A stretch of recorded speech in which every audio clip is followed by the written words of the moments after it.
السلام عليكم طلبة 5 ابتدائي، عاملين ايه؟ وحشتوني يا ابطال. جيت لكم النهارده يا بطل بشرح الدرس الثالث اللي بعنوان موقع بيئات بلدنا، وهنتكلم عن بيئات بلدنا اللي هم 4 ونعرف كل بيئة وخصائصها. كل اللي عليك يا بطل تنزل تعمل بسرعة اشتراك في القناة لو لسه ما عملتش، وتفعل زر الجرس عشان ما يفوتكش اي شرح جديد، وتضرب اللايك التمام، ويلا بينا.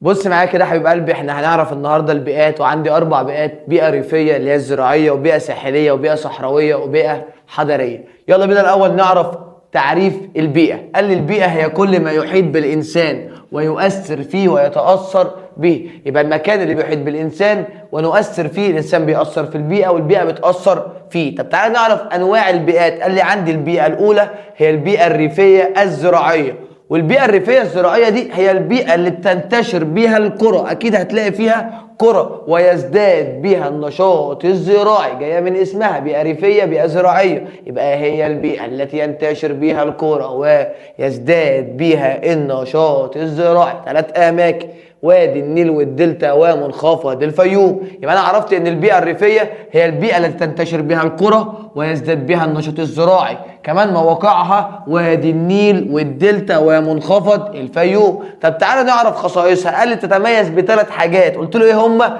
قال لي 1 استواء السطح، ان السطح بتاعها مستوي، هقدر اعمل فيه نشاط زراعي براحتي. 2 توفر التربه الخصبه، ان تربتها خصبه. كمان توفر المياه العذبه. يبقى انا عرفت ان البيئه الريفيه هي البيئه اللي فيها قرى ونشاط زراعي. طب اماكنها 3 اماكن: وادي النيل والدلتا ومنخفض الفيوم. طب خصائصها 3 حاجات: استواء السطح، تربه خصبه، مياه عذبه. طب تعالى يا باشا نتكلم عن اهلها. قال لي اهلها ناس كويسين وحلوين، عندهم تعاون والتمسك بالعادات والتقاليد. يبقى هقول له اهل البيئه الريفيه او الزراعيه عندهم تعاون، كمان تمسك بالعادات والتقاليد، اهلنا طبعا وناسنا. طب الانشطه الاقتصاديه بقى، يعني ايه نشاط اقتصادي اصلا؟ قال لي هو كل ما يقوم به الانسان من اعمال ومشروعات تلبي احتياجاته، اي حاجه الانسان بيعملها عشان توفر له هو احتياجاته. فتعال نعرف ان معظم سكان البيئه الريفيه يعملون بايه. قال لي يا بالزراعه، يا بتربيه الحيوانات، يا اما بالصناعات البسيطه. يبقى انا عرفت ان سكان البيئه الريفيه بيعملون ب3 حاجات: رقم 1 واساسي طبعا ده الزراعه، رقم 2 تربيه الحيوانات، رقم 3 صناعات بسيطه. طب هي ايه الصناعات البسيطه اللي عندي البيئه الريفيه؟ قال لي حاجتين: حفظ وتعليب الفاكهه والخضروات، انتاج اللحوم ومنتجات ايه؟ الالبان. طبعا الفاكهه والخضروات من الزراعه، اللحوم والالبان طبعا من تربيه الحيوانات. يبقى انا عرفت ان البيئه الريفيه بيعملون ب3 حاجات، او اهلها يعملون ب3 حاجات: زراعه، تربيه حيوانات، وكمان صناعات بسيطه. قال لي ايه الصناعات البسيطه؟ قلت له بص معايا، عندي حفظ وتعليب الفاكهه والخضروات، انتاج اللحوم والالبان. طب اهميه البيئه الريفيه الزراعيه دي، ليه البيئه دي مهمه؟ ليه انا بدرسها اصلا؟ قال لي تعتبر مصدر رئيسي للغذاء، ما هي اللي بتنتج المحاصيل يا حبيب قلبي، هي اللي بتجيب لنا الاكل، هي اللي بتجيب لنا ماما. يبقى هي مصدر اساسي للغذاء من محاصيل وخضروات وفاكهه، وكمان لحوم والبان، ما عندها تربيه حيوانات، فاكيد عندها لحوم وايه؟ والبان. طب قال لي ان الدوله ليها دور كبير جدا بقى في تطوير هذه البيئه. هتطورها؟ هتعمل ايه يا مستر؟ هي مالها البيئه؟ قال لي لا، البيئه محتاجه شويه تطويرات، فمحتاج ان انا اطورها. طب تعالى بقى اقول لك البيئه عملت ايه. قال لي توفير فرص عمل للشباب. 2 زياده الخدمات كالمدارس والمستشفيات، تطوير مشاريع البنية التحتية زي الكهرباء والطرق والصرف الصحي. يبقى أولا الدولة هتطور المدينة دي أو البيئة دي من خلال 3 حاجات: هتوفر فرص عمل للشباب، هتوفر فرص عمل للشباب. رقم 2 زيادة الخدمات كالمدارس والمستشفيات. 3 هتطور مشاريع البنية التحتية زي الكهرباء والطرق والصرف الصحي. خد بالك كده يا حبيب قلبي، تعال نخش على اللي وراه. قال لي ان ثوره 23 يوليو دي حقائق تاريخيه، بتيجي طبعا معلومات كده وبيسال فيها اسئله بسيطه. قال لي قامت ثوره 23 يوليو 1952 عندنا هنا في مصر. الثوره دي عشان تقوم باعاده توزيع الاراضي الزراعيه على الفلاحين بمصر، لتحسين اوضاعهم، لان كانوا في الثوره دي واخدين الاراضي من الفلاحين. فعملنا الثوره دي يا حبيب قلبي، وشعب مصر عملها عشان يقوم باعاده توزيع الاراضي، والفلاحين ياخدوا ايه اراضيهم وتحسن اوضاعهم. طب تعالى بقى نخش على البنيه او البيئه الحضريه الثانيه، هي رقم 2 البيئه الحضريه، وهي البيئه التي شيدها الانسان وبتشمل المدن. يعني ايه؟ قال يعني دي البيئه اللي الانسان بتاعنا حبيب قلبي هو اللي بناها، هو اللي عملها. قال لي وتشمل المدن وكمان المناطق العمرانيه، المناطق اللي فيها بيوت ومنتجعات ومؤتمرات وحاجات كتيره جدا، وتتاثر بالتغيرات التكنولوجيه والاجتماعيه، واكيد طبعا عندها وسائل تكنولوجيا وكمان وسائل ايه اجتماعيه. هي البيئه التي شيدها الانسان، الانسان هو اللي عملها. فيها مدن، مناطق عمرانيه تتاثر بالغيابات التكنولوجيه وكمان الاجتماعيه. طب موقعها؟ قال لي بقى محافظات كتيرة، وهناك 4 محافظات حضرية تماما. مين هم؟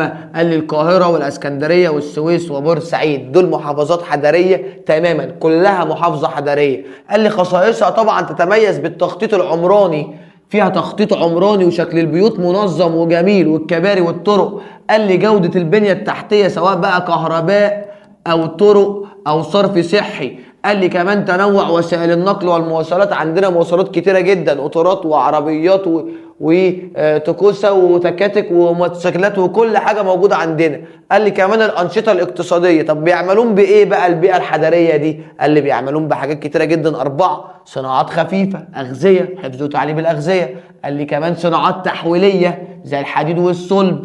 طب التجارة، الأنشطة الخدمية طبعا، تعليم وصحة وبنوك، نقل ومواصلات وسياحة. يبقى أنا عرفت إن في سكان البيئة الحضرية بيعملون بوظائف كتير جدا، ما تعدش يا باشا. يلا بينا. قال لي 1 صناعات خفيفة أغذية، 2 صناعات تحويلية حديد وصلب، 3 تجارة، أنشطة خدمية، تعليم وصحة وأمن وسياحة ونقل ومواصلات وبنوك. يبقى أنا عرفت الأنشطة الاقتصادية بتاعت البيئة الحضرية. تعال بقى نشوف جهود الدولة لتطوير البيئة الحضرية. الدولة عايزة تطور المدن الحضرية دي، هتطورها ازاي؟ زي ما طورنا الريف لازم نطور الحضارة. أكيد مش هنطور بيئة ونسيب بيئة تانية، أكيد مش هنطور البيئة الحضرية وما نطورش البيئة الريفية، لا هنطور الاتنين وهنطور البيئتين كمان اللي جايين. قال لي القضاء على العشوائيات بإنشاء مشروعات سكنية حديثة، زي مثلا مشروع بشاير الخير اللي عندنا هنا في كرموز.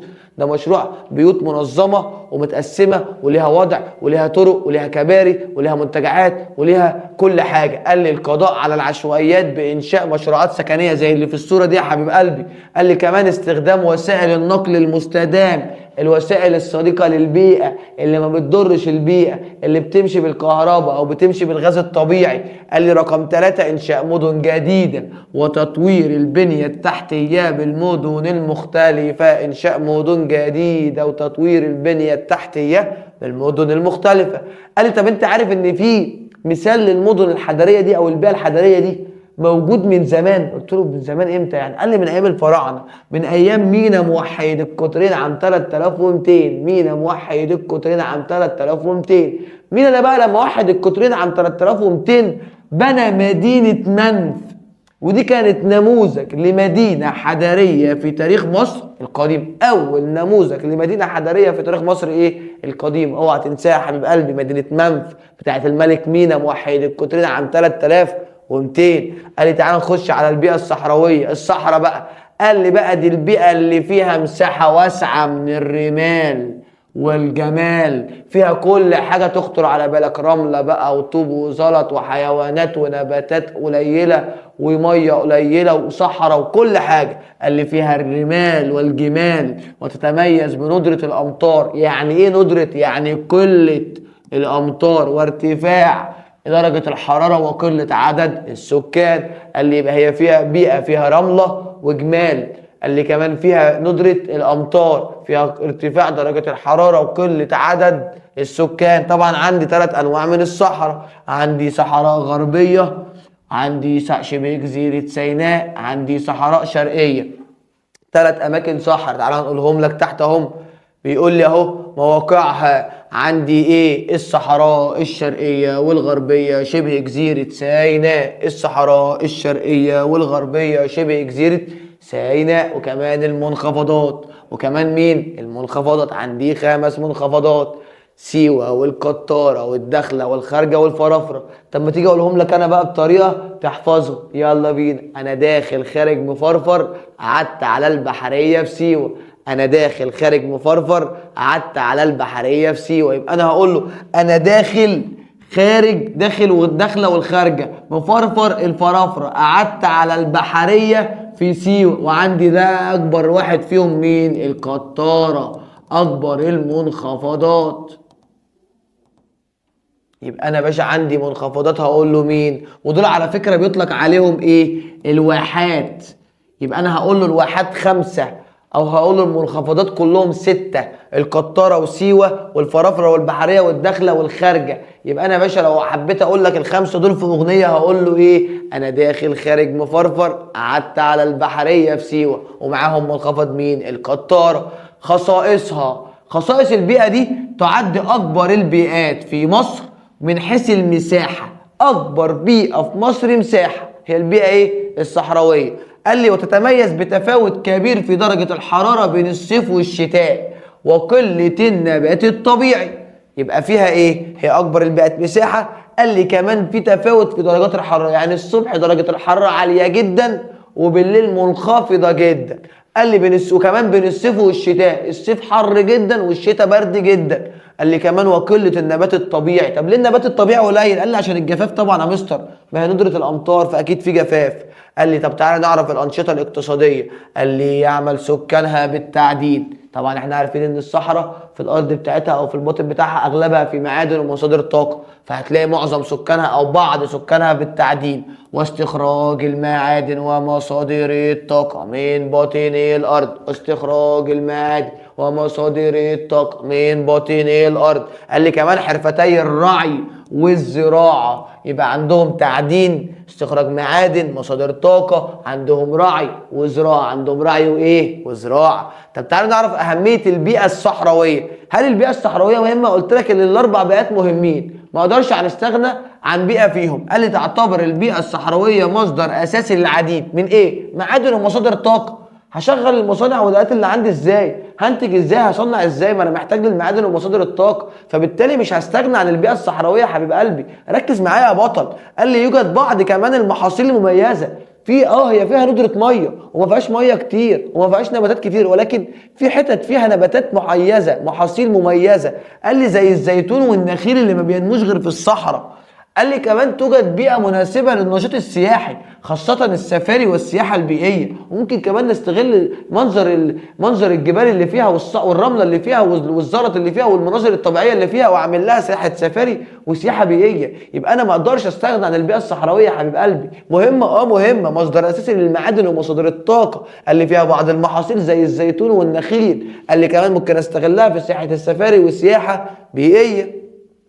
طب هل الدولة بتطورها؟ ما انا قلت لك برضو من شوية ان انا لازم اطور ال4 بيئات لان هم مهمين عندي. قال لي فتعمل على تطوير البيئة الصحراوية ازاي؟ من خلال تطوير البنية التحتية بتاعتها وإدارة الموارد المائية بالمناطق الصحراوية بشكل مستدام. ان انا اجي على المناطق اللي فيها مية او موارد مائية احاول استخدمها بطريقة منظمة وصحية ومنظمة وسليمة عشان اقدر استفيد بيها اكبر استفادة. ركز معايا يا بطل. كمان تطوير البنية ايه؟ التحتية. قال لي وخد بالك ان احد اهداف رؤية مصر 2030 تحويل البيئة الصحراوية الى مناطق منتجة لتحقيق التنمية المستدامة. ان انا اقدر استغل بقى الصحراء دي في الانتاج عشان ابقى عندي تنمية مستدامة وتنمية صحيحة.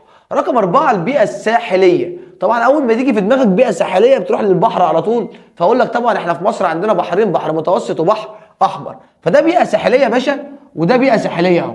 طب قال لي وان هي المناطق الساحلية المستوية الممتدة بمحاذاة البحرين الاحمر والمتوسط. انا وريتك البحرين وكمان خليجين العقبة والسويس اهو. ادي العقبة اهو وادي يا باشا السويس. قال لي شايف اللون ده كده او شايف المناطق دي كده اهي يا مستر؟ دي السهول الساحليه. شايف دي كده يا باشا؟ دي السهول الساحليه هي الممتده على ايه؟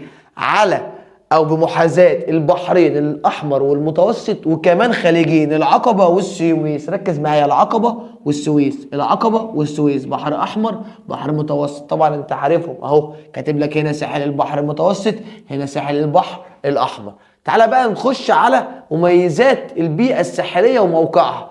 قال لي يا باشا هتوجد في مصر بمحاذاة البحرين مثل المدن الساحلية التالية. مين هي؟ قال لي مدن ساحلية على البحر الأحمر، وعندي مدن ساحلية على البحر المتوسط. على البحر الأحمر أنت حافظهم ومن قبل الدرس عارفهم كمان. قال لي الغردقة وشرم الشيخ والسويس أشهر 3 مدن على البحر الأحمر، الغردقة وشرم الشيخ والسويس. اما المدن الساحليه على البحر المتوسط فاكيد طبعا اهمهم اسكندريه، بس بقى عندنا رفح وبورسعيد ودمياط واسكندريه والعلمين ومرسى مطروح والسلوم. طبعا اسكندريه والعلمين ومرسى مطروح دول احنا بنروح نصيفوا فيهم فانت حافظهم. ضيف عليهم بقى رفح، بورسعيد، دمياط بلد المشبك، وكمان مين؟ السلوم. خد بالك عشان دمياط دي اكتر بلد فيها مشبك، واحلى مشبك تاكله من عند دمياط. تعالى بقى يا باشا نخش على خصائصها. تتميز البيئه الساحليه بايه؟ بشواطئها الرمليه والمناظر الطبيعيه الخلابه، وكمان كثره المدن الساحليه والمواني. يبقى قال لي ان البيئه الساحليه دي فيها شواطئ رمليه جميله قوي، تحب تقعد فيها كده وتستمتع وتستجم. الله ايه الجمال ده. قال لي رقم 2 مناظر طبيعيه خلابه، منظر جميل قوي تقعد كده يا باشا وتضرب كوبايه الشاي بتاعتك قدام البحر كده وتتمزج يا باشا، الدنيا جميله والبحر والرمله والدنيا جميله. قال لي كمان كثره المدن الساحليه والمواني، ان فيها مدن ساحليه ومواني مطله على البحر، ومواني بقى تصدر وتستورد منها. طب أنشطتها؟ قال لي تتنوع الأنشطة الاقتصادية في البيئة الساحلية، حيث يعمل السكان في إيه؟ صيد الأسماك، استخراج البترول والغاز الطبيعي، التجارة عبر الموانئ الطبيعية البحرية. قال لي السياحة الترفيهية والسياحة البيئية. يبقى الأنشطة الاقتصادية فيها أولا بحر، هصطاد سمك وش مفيهاش كلام، هقف يا باشا بالسنارة بتاعتي ورزق ورزقك على الله، اصطاد سمك، صيد الاسماك. 2 استخراج البترول والغاز الطبيعي، يا باشا استخرج بترول وغاز طبيعي من البحر. 3 التجاره عبر الموانئ البحريه زي مينا اسكندريه بتاعنا اللي بنتاجر منه. 4 سياحه ترفيهيه بقى، ننزل البحر بقى ونبلبط ونعوم وشواطئ. 5 سياحه بيئيه. طب قال لي دور الدوله في تطوير البيئه الساحليه. قال لي تعمل الدوله على حمايه الشواطئ من التآكل. اولا بنيجي يا باشا نيجي على البحر نحط مصدات كده ونعمل حواجز عشان البحر ايه ما يحصلش عمليه تآكل للشواطئ. 2 تطوير الخدمات بالمدن الساحليه، اطور بقى الخدمات عندي والفنادق والطرق والقرى والكباري وكل حاجه. اعمل مدن جديده زي مدينه العلمين الجديده طبعا، وانت اكيد سمعت عنها او شفتها على التلفزيون، حاجه وهم جميله قوي، اتمنى تروح تشوفها طبعا. قال لي بحمايه الشواطئ من التآكل. 2 تطوير الخدمات بالمدن الساحليه. 3 انشاء مدن جديده زي مدينه العالمين. قال لي طب خد بالك نستنتج من كل اللي فات ده بقى ايه؟ ان البيئات المصريه يختلف بعضها عن بعضها. يعني ايه؟ يعني مختلفه عن بعضها، يعني دي مش زي دي ولا دي زي دي، يعني الاربعه مختلفين، لان كل بيئه ليها خصائص مميزه، سواء الزراعيه او الريفيه او الصحراويه او الحضريه او الساحليه. كمان اسلوب معيشه، طريقه معيشه معينه خاصه بيها مستمده من ايه؟ من مواردها. يبقى انا عرفت ان كل بيئه عندي في بيئه مصر مختلفه عن الثانيه. في ايه بقى يا مستر؟ قال لي في خصائص مميزه، كل بيئه ليها خصائص. 2 اسلوب معيشه، طريقه المعيشه بتاعتها والحياه بتاعتها عامله ازاي، وده بيبقى مستمد من مواردها. وبكده يا حبايب قلبي نكون وصلنا لنهايه شرحنا النهارده. اتمنى تكون استفدت، وصل لك الشرح بطريقه سهله ومبسطه ومنظمه. ما تنساش بسرعه تنزل تعمل اشتراك في القناه وتفعل زر الجرس عشان يوصلك كل جديد، وتقول لنا رايك في الكومنتات وايه احلى بيئه عجبتك وليه، وتضرب اللايك التمام. وسلام.